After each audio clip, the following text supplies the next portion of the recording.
This is Casey Wichmann, Executive Director of the Illinois Route 66 Scenic Byway.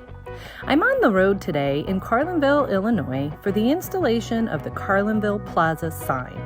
The sign can be located on the north edge of town in Carlinville and can be seen while traveling north and southbound on Route 66.